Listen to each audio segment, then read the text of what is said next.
إن الحمد لله نحمده ونستعينه ونستغفره ونعوذ بالله من شرور أنفسنا ومن سيئات أعمالنا من يهده الله فلا مضل له ومن يضلل فلا هادي له وأشهد أن لا إله إلا الله وحده لا شريك له وأشهد أن محمدا عبده ورسوله قال الله تعالى في كتابه الكريم يا أيها الذين آمنوا اتقوا الله حق تقاته ولا تموتن إلا وأنتم مسلمون أما بعد. Kita lanjutkan ayol ikhwah pembahasan kita. Kita masuk ke pembahasan tentang karomah para wali. Di poin nomor 13 penulis buku berkata, karamatul awliya wassalihin haqqun walaysa kullu amrin khariqin lil adati karamatan bal qad yakunu istidrajan wa qad yakunu min ta'thiri syayatin wal mubtilin wal mi'yaru fi dhalik muwafaqatul kitabi was sunnati aw adamuha. Karamah para wali itu benar adanya. Karamah para wali dan orang-orang saleh itu hak, benar adanya. Namun kata beliau, tidak setiap perkara yang luar biasa itu disebut karomah.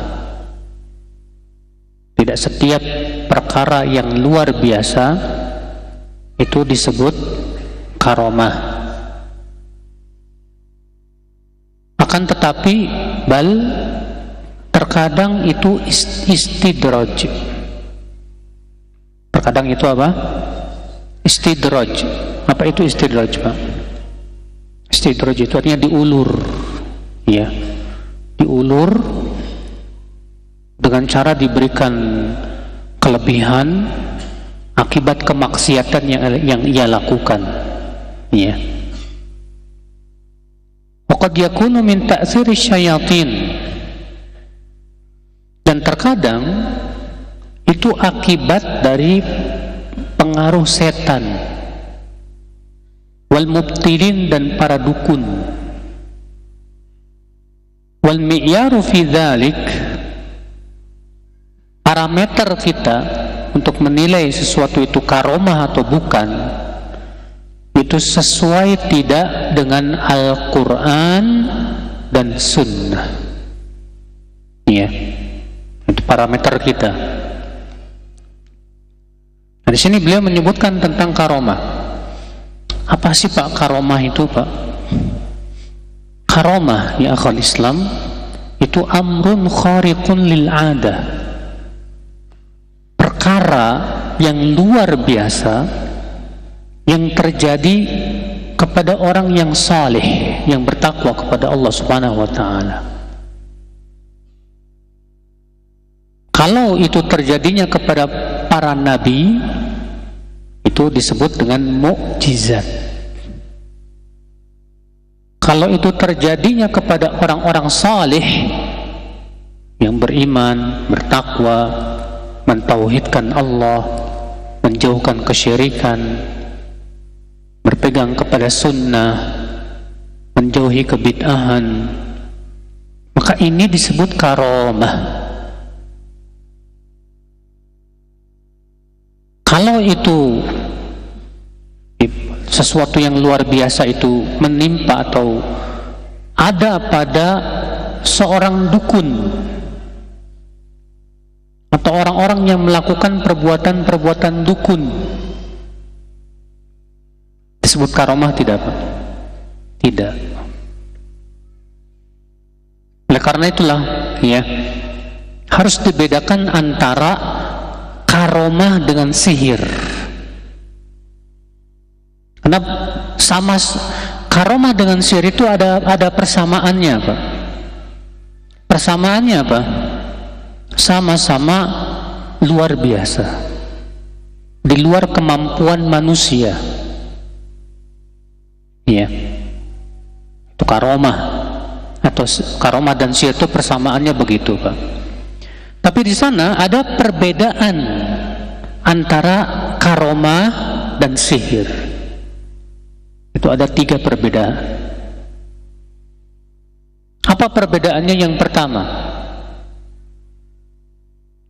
bahwa karomah murni pemberian dari Allah dan tidak bisa diulangi, Pak.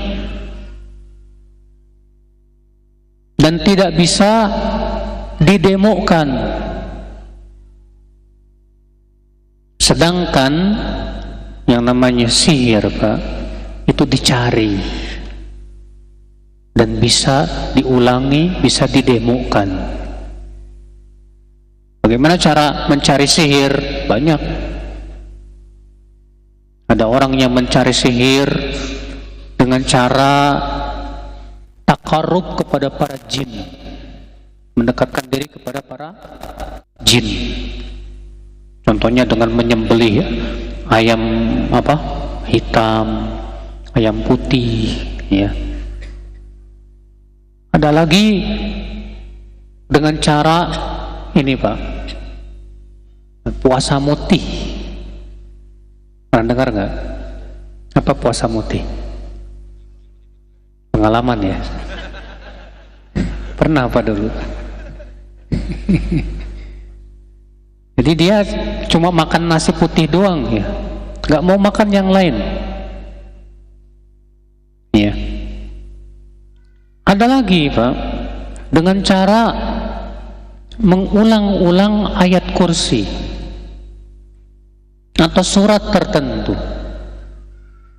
dengan keyakinan bahwa ayat ini atau surat ini punya khodam. Saya dulu punya teman waktu SMA, masih SMA ya. Teman saya bilang ke saya bisa mukul orang dari jauh. Oh, kata saya, gimana caranya bisa mukul orang dari jauh? Kata dia, saya setiap malam Jumat membaca ayat kursi 1000 kali. Membaca ayat kursi berapa? 1000 kali. Dan saya diberikan kekuatan, saya bisa mukul orang dari jauh. Saya bilang, coba pukul saya dari jauh. Ada syaratnya. Apa syaratnya? Kamu harus marah dulu. Kalau kamu tidak marah, saya nggak bisa mukul. Oh, subhanallah. Ada nggak di zaman Rasulullah SAW melakukan itu, Pak? Rasulullah SAW itu hampir tiap bulan perang, Pak. Tapi tidak ada Rasulullah mengatakan, ayo baca ayat kursi 1000 kali, nanti musuh datang pukul dari jauh, wah, mental semua gitu, Pak. Iya. Ada lagi yang pakai ini, Pak, inna a'tainakal kautsar fasalli li rabbika wanhar. Nanti inna syani'aka wal abtar. Nah itu, Pak. Jadi pas tarnya itu dipukulkan, Pak. Abtar itu katanya orangnya langsung mental. Masya Allah. Permainan setan. Al-Quran malah dijadikan buat permainan kayak gitu. Iya. Saya punya teman lagi, dia cerita tentang masa lalunya. Saya dulu bukan inna a'taina, Ustaz. Saya itu alam taro. Saya pernah melawan Nyi Roro Kidul kalah sama saya. Iya. Alam taro kaifa rabbuka bi ashabil fil alam yaj'al qaidahum fi tadlil. Saya pukul tuh keluar sinar hijau katanya. Wah, masya Allah. Mereka mengatakan katanya ini bukan sihir, gak mungkin ini sihir katanya. Orang berasal dari ayat-ayat Al-Quran kok. Ini ayat kursi, ini inna a'tayna, gak mungkin sihir. Padahal akhi, walaupun itu ayat Al-Quran, tapi kalau diamalkan, dipraktekannya dengan cara bid'ah, iblis dan setan pun senang. Makanya Sufyan Ats-Tsauri mengatakan apa? Bid'ah lebih disukai oleh iblis daripada apa? Maksiat. Ya. Setan lari dari ayat kursi kalau dibacakannya sesuai dengan sunnah. Tapi kalau membaca ayat kursi dengan cara yang seperti kamu lakukan itu, menentukan tiap malam Jumat 1000 kali, ya setannya senang, bukannya kepanasan. Betul. Iya. Saya punya teman, Pak, dia suka ngeruqyah. Pernah suatu ketika dia ruqyah orang yang kemasukan jin itu. Lalu jinnya bilang, kenapa ya kalau kamu yang bacain saya kepanasan, tapi kalau yang bacanya si anu tuh yang suka berbuat bid'ah saya nggak panas. Oh, masya Allah, jinnya ngaku gitu loh, Pak. Jadi kalau yang membacakan ayat Al-Quran tuh orang yang berpegang kepada sunnah dan caranya sesuai dengan sunnah, setan panas dia. Tapi kalau yang membacakannya tidak sesuai dengan sunnah dan pelakunya juga memang tidak suka sunnah, setan tidak akan panas. Nah ini saudaraku sekalian ya. Jadi ini perbedaan yang pertama antara karomah dan sihir. Sihir dicari, karomah datang sendiri, murni pemberian dari Allah. Maka karomah tidak bisa didemokan. Maka kalau ada orang yang ngaku kiai lalu bisa mendemokan karomahnya, Pak, ketahuilah itu bukan karomah, itu sihir. Ya. Perbedaan yang kedua antara karomah dan sihir apa itu? Karomah hanya terjadi kepada orang-orang yang mentauhidkan Allah dan menjauhkan kesyirikan, berpegang kepada sunnah dan menjauhkan kebid'ahan, menaati Allah dan Rasulnya dan menjauhi kemaksiatan.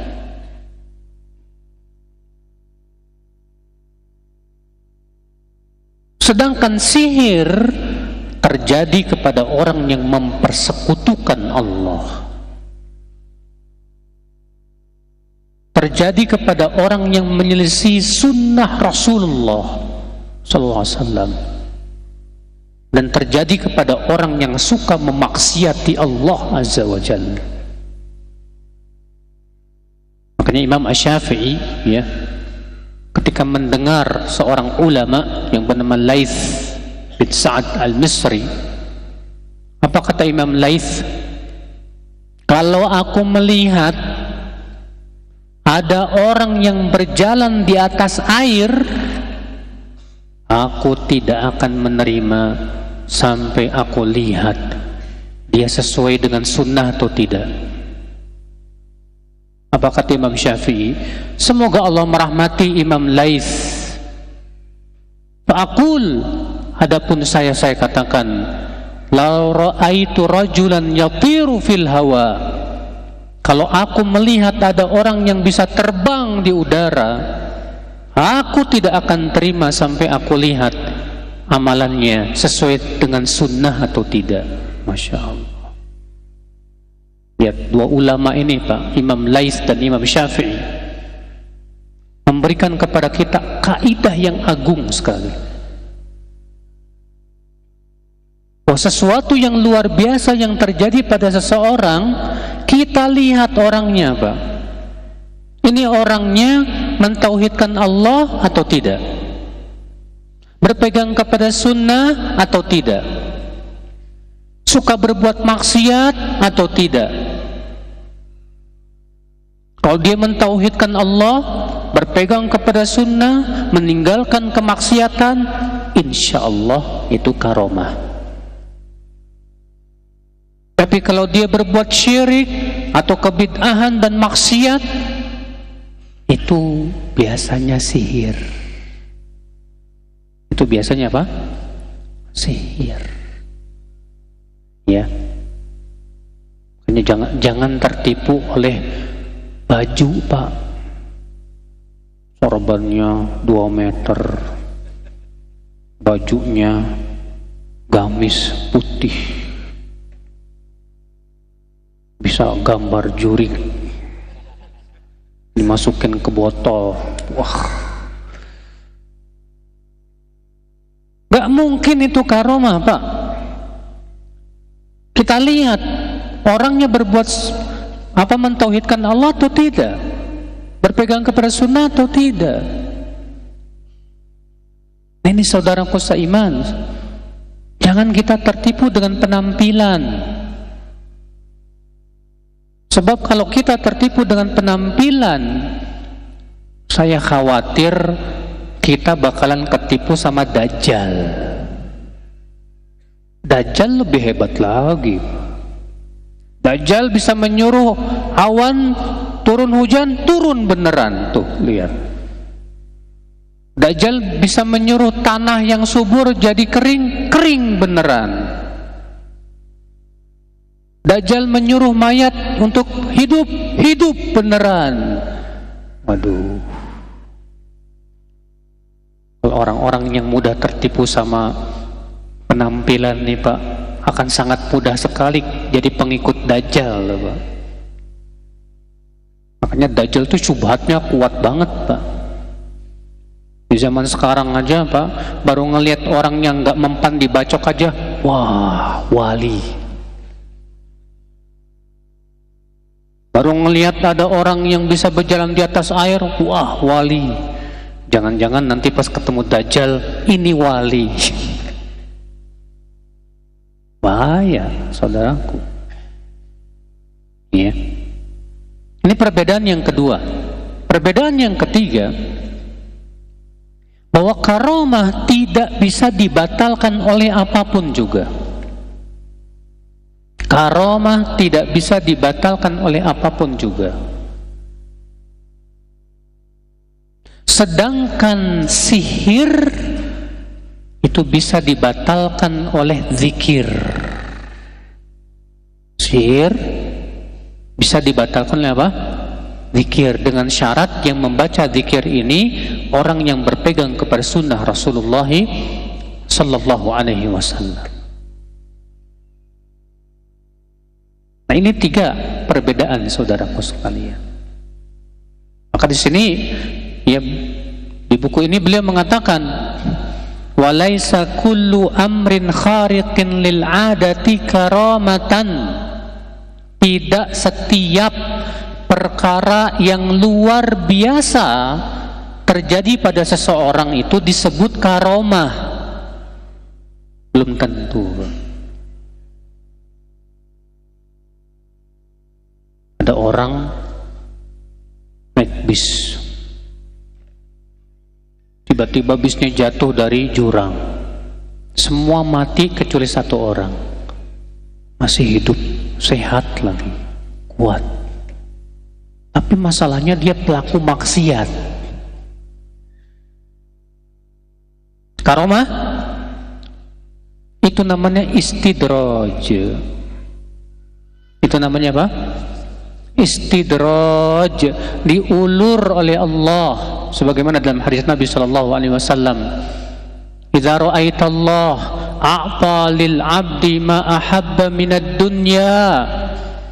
Apabila engkau melihat Allah memberi kepada seorang hamba apa yang dia inginkan dari kehidupan dunia, wa huwa muqimun ala ma'siyati, sementara ia terus-menerus berbuat dosa, fa innama huwa istidraj, kata Rasulullah, sesungguhnya itu adalah istidraj. Ya. Jadi terkadang istidraj. Waqad yakunu min ta'thiri syayatin wal mubtilin, dan terkadang itu pengaruh dari setan. Ini biasanya para dukun nih, Pak. Iya. Mereka melakukan hal-hal yang luar biasa. Pernah lihat orang nggak? Orang makan paku. Wah, nggak kenapa-napa. Makan api, nggak kenapa-napa. Makan beling, tekuna naon, Pak. Gak mungkin manusia biasa bisa melakukan itu. Pasti itu dari perbuatan apa? Syayatin. Tapi kalau misalnya orangnya bertakwa, beramal saleh, menjauhkan kebid'ahan dan menjauhkan kesyirikan, bisa jadi itu karomah. Seperti yang terjadi pada Khalid ibn Walid, seorang sahabat Nabi sallallahu alaihi wasallam.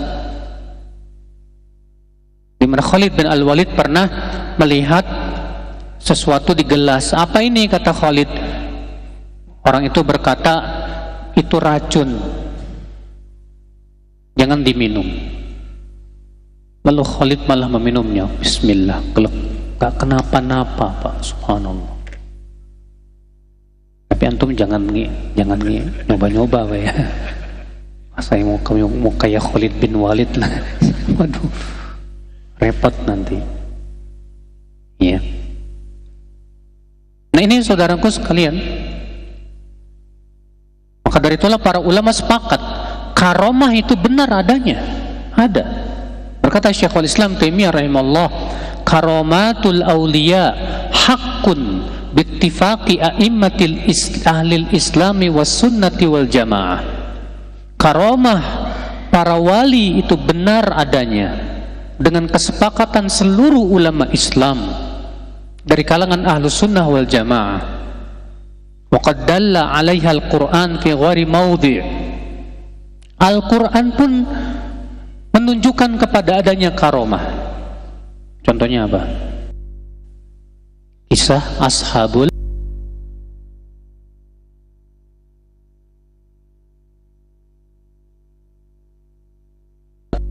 yang ke-8-nya anjing. Allah akan tidur berapa tahun?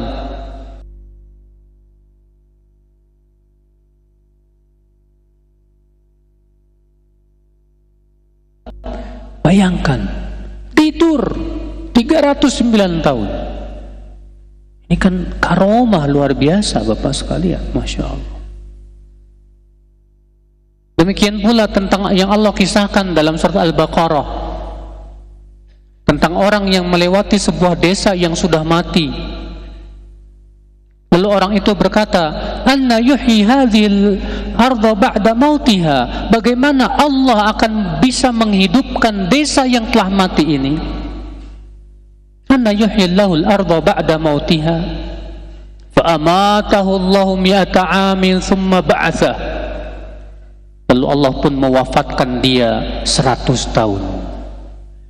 Kemudian Allah bangunkan lagi dia. Lalu Allah berfirman kepada dia, "Kam labist?" Berapa lama kamu tertidur? Dia berkata, "Yaum au ba'da yaum." Sehari atau setengah hari. Allah berfirman, bal labitha mi'ata am. Justru kamu tidur 100 tahun lamanya. Wanzur ila ta'amika wa syarabika lam yatasanna. Wanzur ila himarika walinaj'alaka ayatan linnas. Wanzur ila al-'idham kaifa nunshizuha thumma naqsuha lahma. Lihat oleh kamu bagaimana keledaimu yang sudah menjadi tulang belulang. Sudah mati, sudah jadi tulang belulang. Lihat oleh kamu bagaimana Allah menghidupkan keledai itu.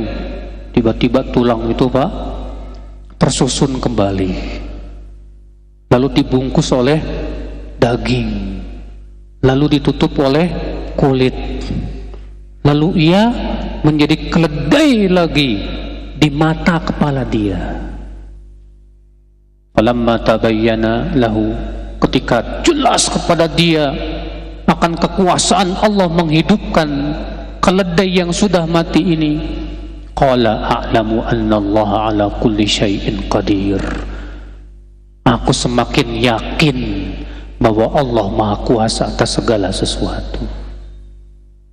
Masya Allah. Ya. Dan terjadi Pak, banyak para sahabat yang diberikan oleh Allah karamah. Pernah suatu ketika Umar bin Khattab mengirimkan sebuah pasukan. Suatu ketika Umar naik mimbar. Saat Umar naik mimbar, tiba-tiba Umar berteriak, "Ya Sariyah al-Jabal, ya Sariyah al-Jabal." Wahai pasukan, ke gunung, ke gunung. Para sahabat bingung. Ini Umar ngapain? Kok naik mimbar tiba-tiba teriak-teriak begitu? Setelah turun, Umar berkata, tadi aku diperlihatkan kepadaku pasukan yang aku kirim kalah dan terdesak.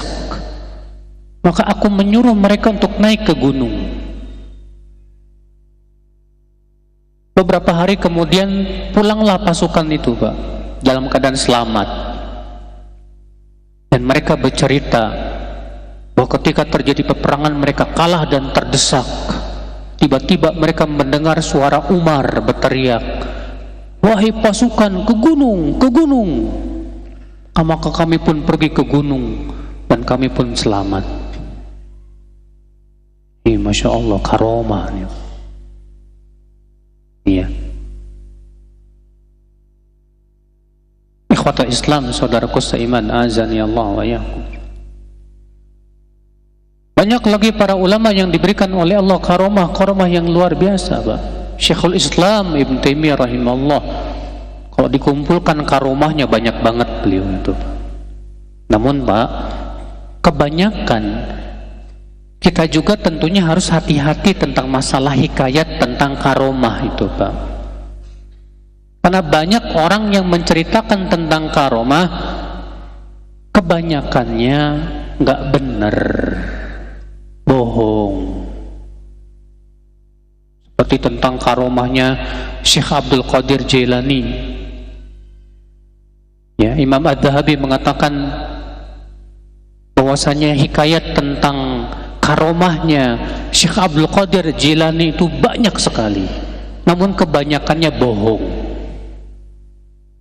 Di antaranya tentang kisah bahwasanya ada seorang ibu mengadu kepada Syekh Abdul Qadir Jailani bahwa anaknya meninggal dunia. Lalu kemudian Syekh Abdul Qadir Jailani mengejar malaikat maut Pak. Malaikat maut yang mencabut nyawanya, ditamparnya, diambil lagi dan dimasukkan lagi, hidup lagi. Ini kedustaan Pak. Banyak ini ya akhwal Islam. Makanya jangan mudah percaya. Iya. Untuk mengatakan bahwa ini karomah benar apa enggak, kita harus periksa dulu. Emang betul kalau kita yakin karomah itu ada, betul. Ya. Namun tentunya saudaraku sekalian, yang harus kita perhatikan bahwa pertama, karomah itu ujian. Karomah itu apa? Ujian. Apakah orangnya akan tertipu atau tidak? Akan bersyukur atau tidak?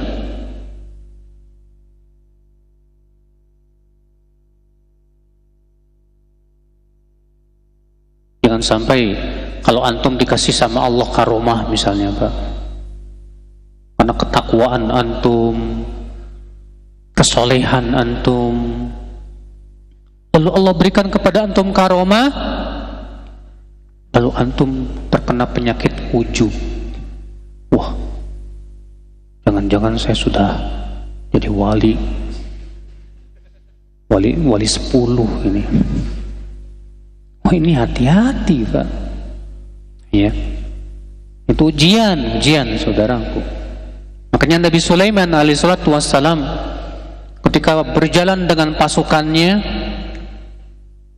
rupanya Nabi Sulaiman mendengar ucapan semut yang berkata kepada semut-semut yang lainnya, la yahtimannakum Sulaiman wa junuduhu wa hum la yash'urun. Wahai para semut, jangan sampai Sulaiman dan pasukannya menginjak-injak kalian dalam keadaan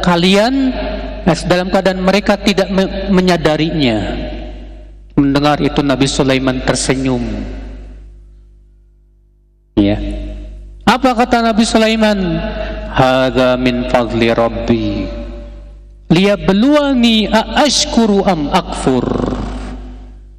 Ini semua karunia dari Allah untuk menguji aku, apakah aku termasuk orang yang bersyukur atau termasuk orang yang kufur.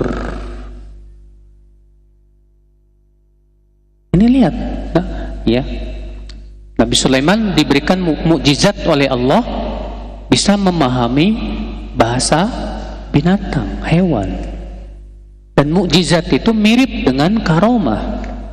Cuma bedanya mukjizat itu untuk para nabi, karomah itu untuk orang-orang saleh. Tapi lihat ucapan Nabi Sulaiman, ini karunia dari Allah agar Allah uji aku, apakah aku akan bersyukur atau aku akan kafir. Maka hati-hati antum yang ternyata diberikan oleh Allah karomah sama Allah. Iya. Yang kedua saudaraku, karomah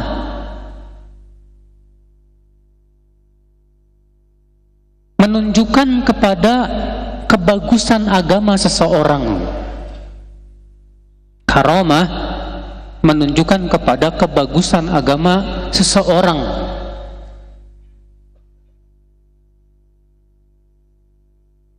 Karena karomah itu hakikatnya kemuliaan yang Allah berikan kepada orang-orang yang bertakwa, orang-orang yang beriman dan beramal saleh.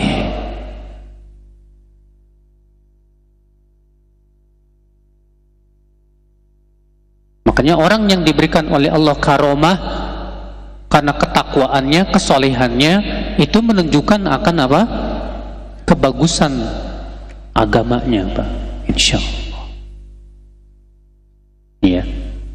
Namun tentunya orang yang diberikan karomah juga harus sadar bahwa itu ujian.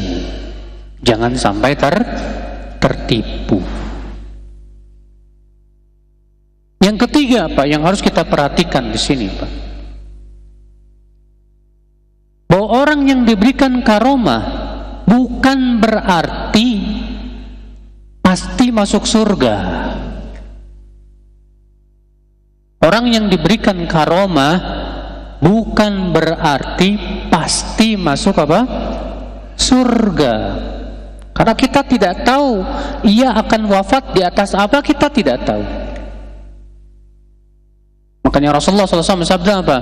La alaikum alla ta'jabu bi'amali ahadin hatta tanzuru bima yukhtam lahu atau kama qala. Tidak apa-apa, tidak berdosa kalian tidak kagum kepada amalan seseorang sampai kalian lihat dia meninggalnya di atas apa. Hadis ini sahih dikeluarkan Imam Ahmad dalam musnadnya. Lihat Rasulullah mengatakan, kata Rasulullah, kalian tidak berdosa jika kalian tidak merasa kagum dengan amalan seseorang sampai kalian lihat dia wafatnya di atas apa. Karena ada orang yang beriman, beramal soleh, bertakwa, tapi di akhir hayatnya berubah, Pak. Ada nggak? Ada, kita nggak tahu. Makanya karomah itu bukan jaminan seseorang masuk surga. Karomah tidak menunjukkan pelakunya pasti masuk surga. Yang menjamin seseorang masuk surga kalau ia wafat di atas la ilaha illallah. Ya. Maka siapapun orang yang wafat di atas la ilaha illallah, baru kita bisa jamin, kita pastikan dia masuk surga insyaallah biidznillah.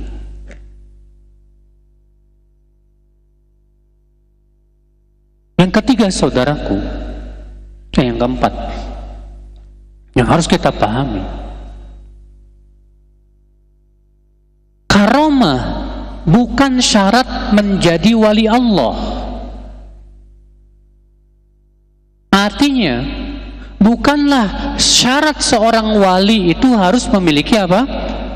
Karomah. Kalau ada orang yang beriman dan beramal soleh tapi nggak dikasih sama Allah sesuatu yang luar biasa terjadi pada dirinya, kemudian kita katakan, wah ini bukan wali, ini nggak punya karomah. Nggak bisa. Karena karomah itu bukan syarat untuk menjadi wali Allah. Syarat menjadi wali Allah apa, Pak? Beriman dan beramal saleh.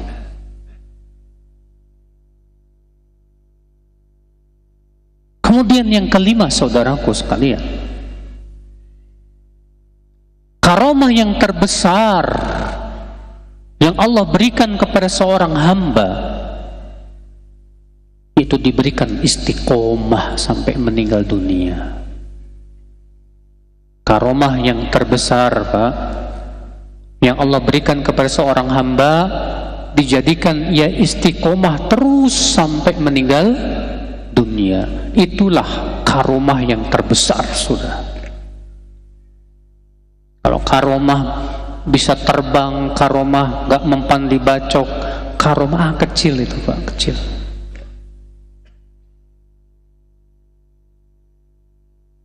Tapi kalau antum diberikan oleh Allah istiqomah di atas ketaatan, istiqomah untuk meninggalkan kemaksiatan,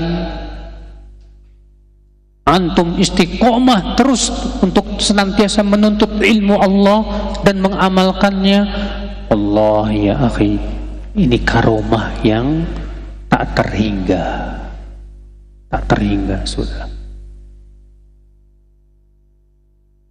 Inilah saudaraku, makanya yang kita inginkan ini karomah itu yang ini nih. Kita tidak mengharapkan karomah bisa terbang, tidak. Kita tidak mengharapkan karomah bisa memahami bahasa semut, tidak. Karena itu bisa jadi ujian buat kita. Tapi yang kita harapkan, karomah itu berupa apa? Pertolongan Allah kepada kita. Saat dikasih ujian, Allah berikan kita kesabaran. Allah itu karomah luar biasa.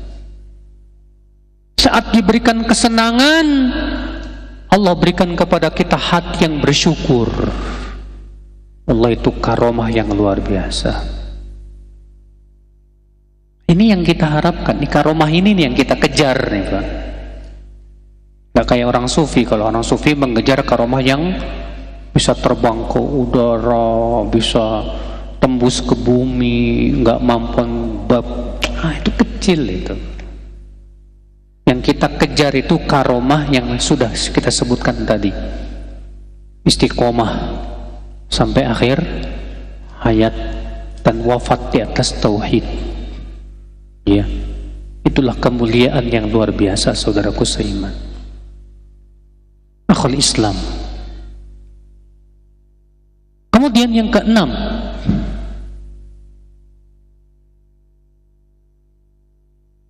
karomah bukan dalil.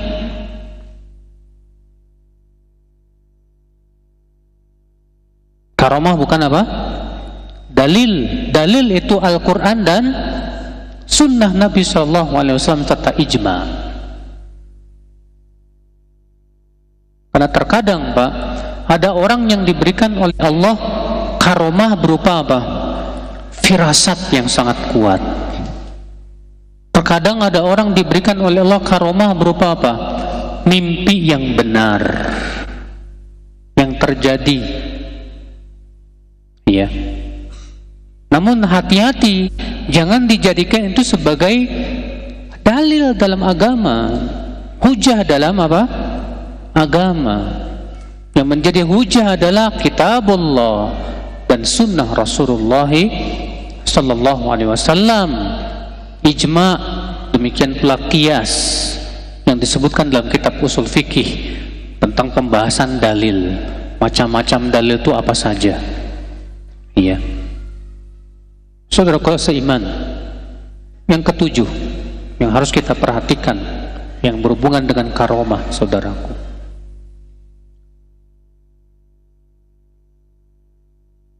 Karomah akhwat Islam, azani Allah wa iyyakum, adalah murni pemberian dari Allah, wajib diimani. Karunia dari Allah itu Pak, yang patut disyukuri. Makanya Nabi Sulaiman berkata apa? Hadza min fadli Rabbi. Ini semua karunia dari Rabbku. Maka dari itulah Pak, kata para ulama, kalau ada orang yang merasa dirinya dia diberikan apa? Karomah itu, dan dia menganggap ini semua akibat amal soleh saya, ini semua akibat daripada apa? Ya, amal soleh saya. Ini orang belum mengakui, ini kufur nikmat namanya Pak. Ini kufur nikmat. Ikhwatul Islam, saudaraku seiman, jadi karomah itu hak benar adanya. Namun sebagaimana telah kita jelaskan bahwa karomah bukanlah syarat seseorang itu menjadi wali Allah Azza wa Jalla. Dan karomah bukan tujuan. Jangan jadikan karomah sebagai tujuan, Pak. Ya, ada sebagian orang itu, Pak, dia sangat ingin mendapatkan karomah. Seakan-akan karomah itu tujuan, sehingga dalam majelis-majelisnya hanya menceritakan tentang karomah para wali aja. Seakan-akan karomah itu tujuan terbesar sudah. Ini kesalahan ini sebuah kesalahan. Dan sudah kita sebutkan tadi bahwa karomah terbesar itu hakikatnya bantuan Allah kepada kita untuk senantiasa istiqomah, sabar menghadapi berbagai macam ujian, bersyukur saat diberikan oleh Allah kesenangan dan kenikmatan,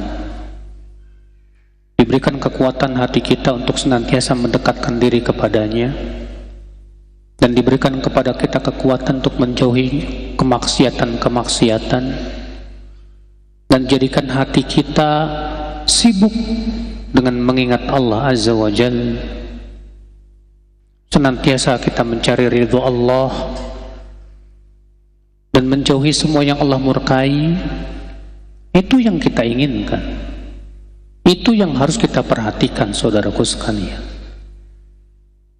Maka akhwat Islam, ya, inilah pembahasan kita tentang masalah karomah, dan kita buka tanya jawab. Barangkali ada yang mau bertanya, silahkan. Nah,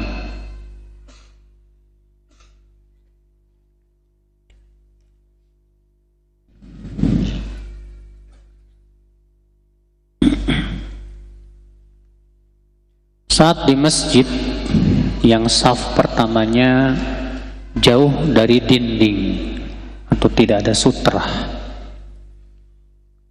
kita mau sholat sunnah, apakah di saf pertama atau di saf kedua dengan sutranya orang, Ustaz? Namun jika di saf kedua khawatir tidak dapat saf pertama saat sholat wajib, bagaimana sebaiknya? Sebaiknya antum maju, mendekat ke tembok. Kalau saf pertamanya jauh ke dinding, antum mendekatlah ke tembok. Karena Nabi menganjurkan agar kita mendekat kepada sutroh. Rasulullah SAW bersabda, "Idza shalla ahadukum falyusalli ila sutroh wal yadnu minha." Apabila seseorang dari kalian sholat, hendaklah ia menghadap sutrah dan hendaklah ia mendekat ke sutrah. Seorang sahabat pernah melihat ada seorang laki-laki sholat jauh dari sutrah. Maka sahabat ini, kalau tidak salah Abdullah bin Umar namanya, memegang pundaknya dan didekatkan ke sutrah. Jadi ya, yang sunnah itu kita mendekat kemana? Ke sutrah. Ya.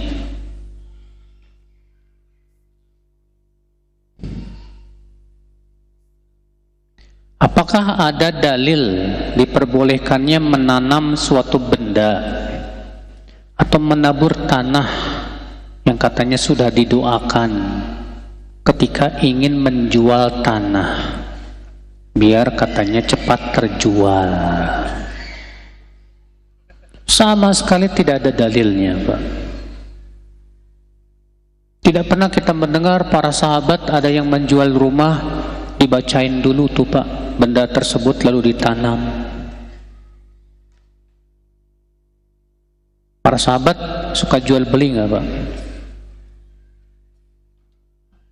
Tidak ada satupun para sahabat yang baca sesuatu biar penglaris, biar cepat laris lah. Saya bacain benda puh.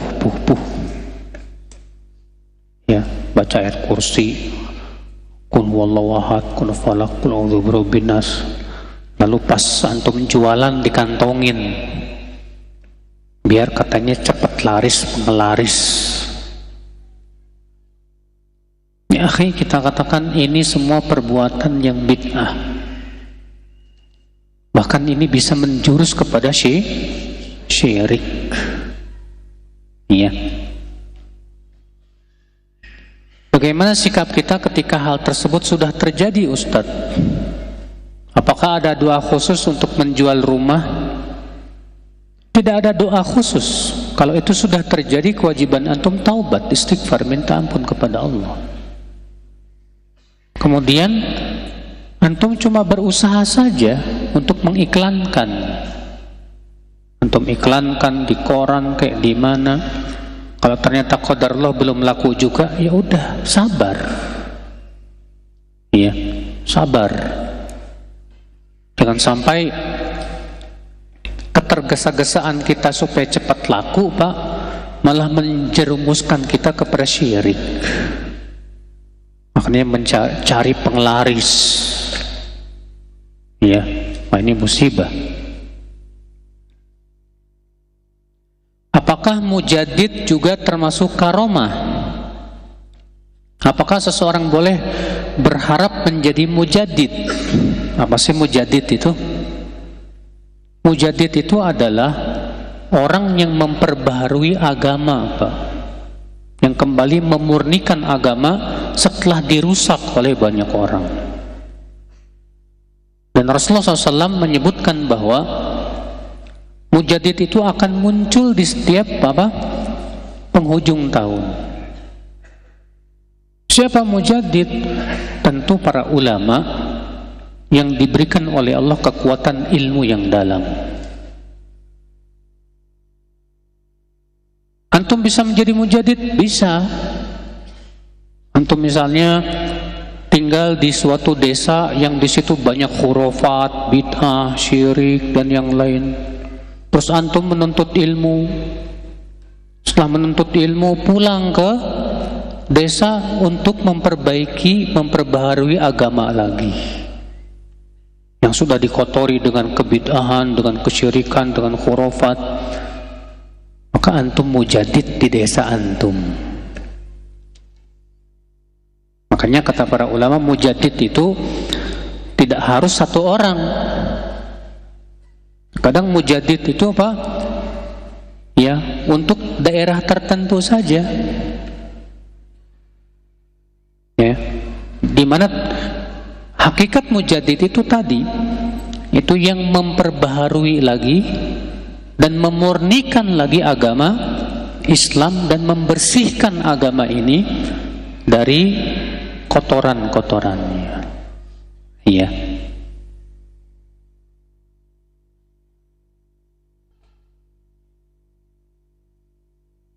Yang surat di dalam surat Al-Baqarah tadi, Ustadz, orang tersebut berbicara dengan siapa? Apakah dengan malaikat atau dengan orang-orang yang datang kemudian?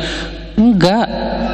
Jadi orang ini ketika melewati sebuah desa, dia berpikir bagaimana Allah akan bisa menghidupkan desa yang sudah mati ini.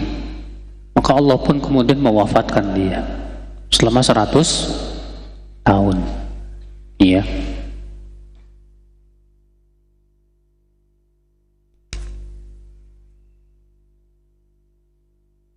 Apakah benar Ustadz ada jin jenis tuyul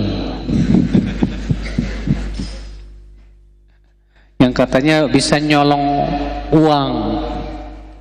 Jin yang suka mencuri ada di zaman Nabi, Pak.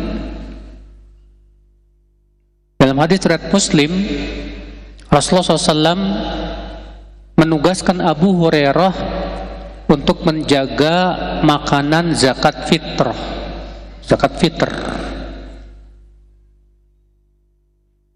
Suatu malam ketika Abu Hurairah sedang berjaga, tiba-tiba datang orang nyolong makanan zakat fitr.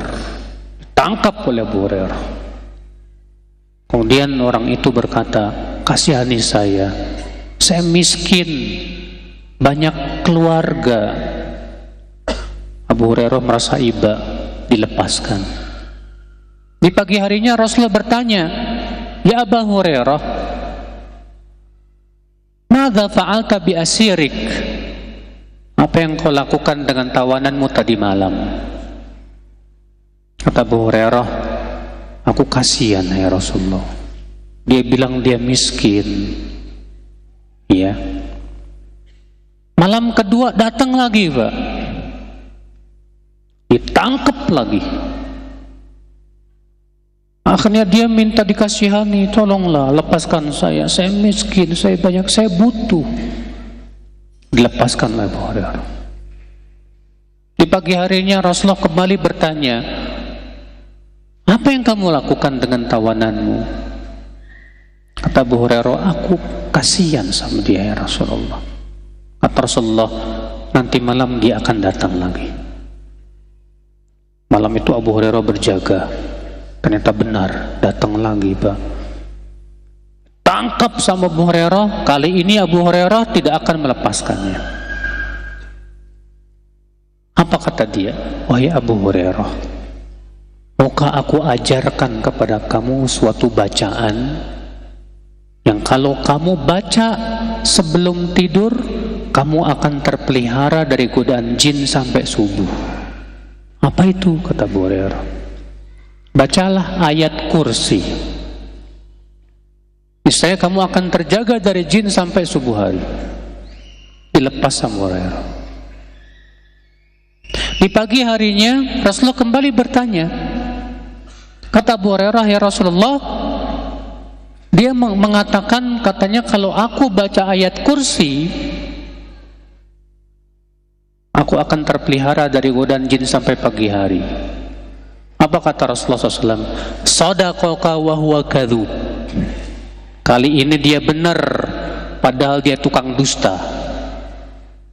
Tahukah kamu, hai Abu Hurairah, siapa yang 3 malam itu berturut-turut datang mencuri itu? Kata Abu Hurairah, enggak tahu ya Rasulullah. Kata Rasulullah, itu jin, setan. Masya Allah. Al-Mundhiri dalam kitab Sahih Targhib At-Targhib wa Tarhib, dan disahihkan oleh Syekh Albani dalam Sahih Targhib wa Tarhib, ya, membawakan kisah seorang sahabat yang bernama Uqbah. Uqbah bercerita bahwa dia setiap panen itu, Pak, menyimpan gandum-gandum itu dalam dirijen, dalam apa? Tong gitu. Suatu ketika Uqbah memeriksa gandumnya, kok berkurang. Bingung Uqbah, kok bisa berkurang. Akhirnya suatu malam Uqbah sengaja tidak tidur, berjaga dia. Kata Uqbah, tiba-tiba muncul makhluk yang tangannya tangan anjing, kakinya kaki kuda. Tangannya tangan apa? Anjing, kakinya kaki kuda. Kalau aku tangkap dia, oh sahabat berani Pak. Kalau kita, oh setan nih. Kalau kita mengabirit Pak, ya. Akhirnya ia laporkan kepada Rasulullah Sallallahu Alaihi Wasallam. Nah, ini menunjukkan memang ada jin yang memang suka nyuri, betul. Kalau di Indonesia disebut tuyul, ya. Ada lagi yang bersengkongkol katanya dengan para jin, kemudian jadi babi ngepet, Pak. Nanti di rumahnya ditungguin tuh Pak, pakai air katanya, lilin. Kalau apinya gerak-gerak katanya ada masalah nih, ditiup Pak, biar hilang katanya. La haula wala quwata illa billah.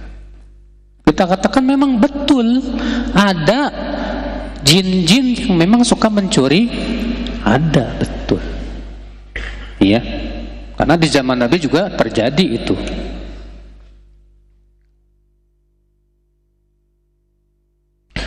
Bolehkah bertawasul kepada orang yang mau pergi haji? Maksudnya minta didoain ya? Boleh, tidak apa-apa. Iya. Antum misalnya ada orang yang mau pergi haji, antum bilang, jangan lupa ya doain saya di sana. Enggak apa-apa. Minta didoakan kepada orang soleh yang hidup dan hadir, boleh.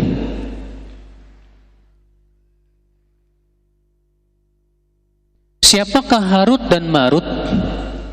Pendapat ya para Ahlus Sunnah wal Jamaah, pendapat hampir seluruh ulama tafsir mengatakan bahwa Harut dan Marut itu 2 malaikat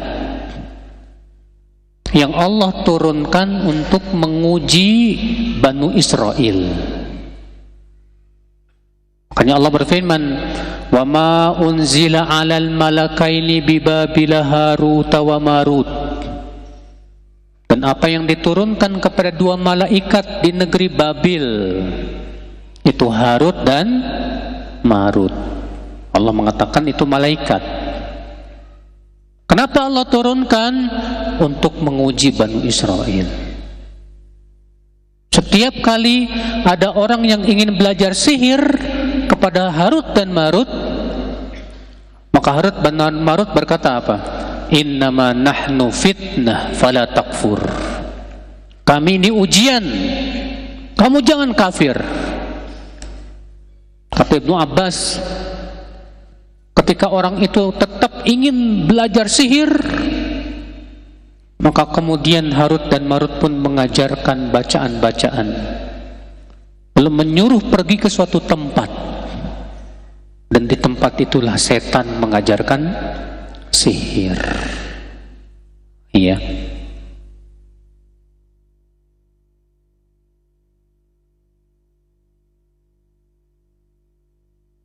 Apakah betul ada kitab yang mempelajari tentang sihir? Ada memang, Pak. Tapi itu kan belajar sihir haram.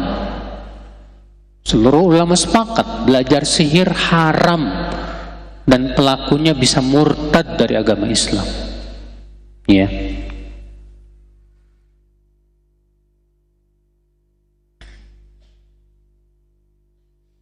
Apakah batasan masjid itu?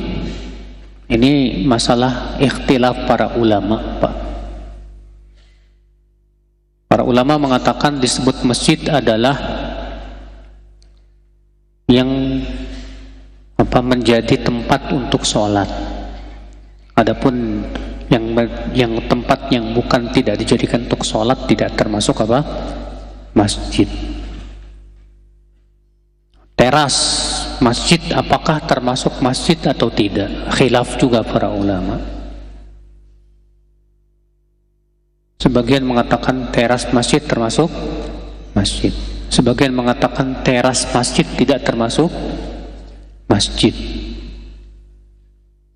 Ada hadis bahwasanya Rasulullah SAW menyuruh wanita yang sedang iktikaf untuk keluar dari masjid dan iktikaf di teras masjid,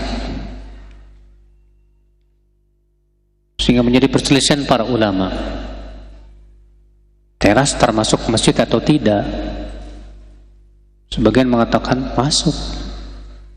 Kenapa? Karena Nabi menyuruh wanita ini untuk iktikaf di teras, sedangkan syarat iktikaf itu harus di masjid. Sebagian ulama mengatakan tidak masuk,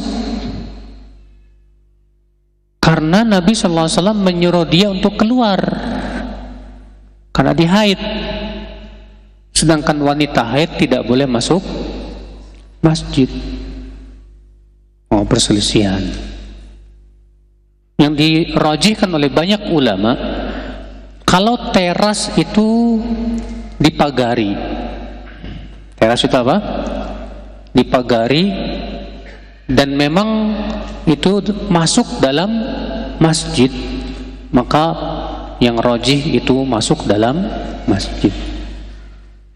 Adapun kalau teras itu tidak dipagari, jadi tempat parkir dan yang lainnya, yang rajih itu tidak termasuk masjid. Wallahu a'lam.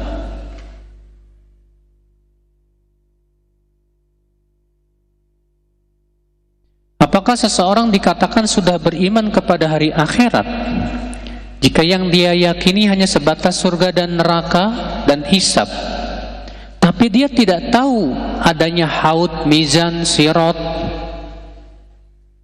Tidak tahu, oke. Ya, dia tidak berkata tidak beriman, sebab kalau dikatakan tidak beriman, ini beriman kepada hari akhiratnya bermasalah, Pak. Tapi kalau tidak tahu, ya, maka orang yang tidak tahu masih dimaafkan. Maka kewajiban dia adalah untuk mencari tahu, ya.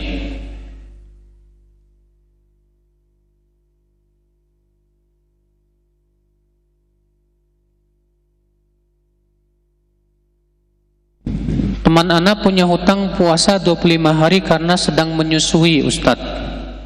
Bolehkah hutang puasa tersebut dibayar dengan fidyah? Iya. Kalau dia memang hutangnya karena menyusui, pendapat yang rajih dibayar dengan fidyah. Iya. Allahu a'lam.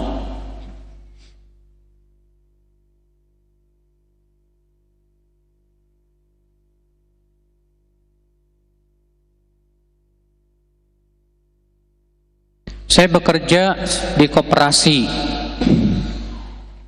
Namun dalam koperasi itu ada transaksi riba. Dan saya diangkat menjadi bendahara. Nah lu, bahaya antum. Masalahnya antum pemegang uang, sementara di situ ada transaksi apa? Riba. Dan Rasulullah SAW melaknat orang yang makan riba dan yang bertransaksi dengan riba dan yang mencatat riba, semua sama, kata Rasulullah. Jadi gimana dong Ustaz? Keluar. Gak usah ragu mas, keluar aja. Tawakal sama Allah. Iya.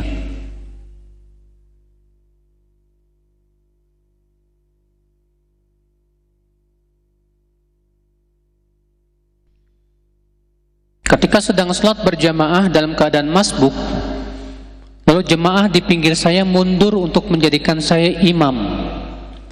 Bolehkah saya mengubah niat saya menjadi imam?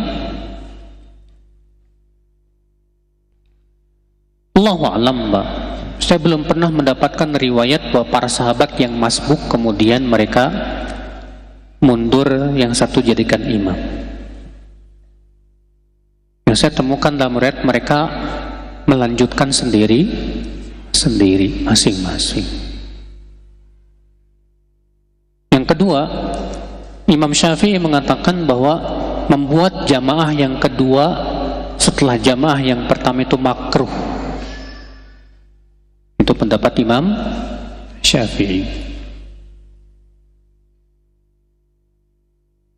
Bibi ana qadarullah sampai usia lanjut tidak menikah.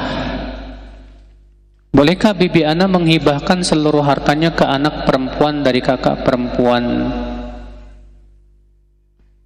sedangkan masih ada ahli waris yang lain seperti anak laki-laki? Ya, hibah itu beda dengan warisan, mas. Hibah itu pemberian saat pemiliknya masih hidup. Dan hibah itu tidak ada batasan. Terserah yang ngasih. Dia mau ngasih semuanya, dia mau ngasih setengah, ya terserah. Karena masalahnya itu harta-harta milik dia. Tapi terkadang, Pak, ada orang yang menghibahnya itu dengan mengatakan begini, nanti kalau saya meninggal, harta saya buat si fulan. Ini bukan hibah, ini wasiat. Wasiat yang pertama tidak sah diberikan kepada ahli waris. Jadi yang berhak mendapat wasiat selain ahli waris. Yang kedua, tidak boleh lebih dari 1/3 harta. Sekarang kita lihat, ya, dia menghibahkan seluruh hartanya ke anak perempuan, gimana nih? Setelah dia meninggal atau saat dia masih hidup? Karena kalau saat masih dia hidup, dia hibahkan, berarti harta itu sudah resmi jadi milik yang dihibahkan. Berarti yang dihibahkan punya hak untuk memiliki, hak untuk menjual dan yang lainnya, karena sudah milik dia, Pak. Dan saya yakin dia tidak akan ridho itu. Masa semua hartanya saat dia masih hidup diambil sama dia? Sepertinya dia akan berikan dengan catatan tadi, Pak. Kalau dia sudah meninggal dunia, maka yang seperti ini nggak sah. Iya.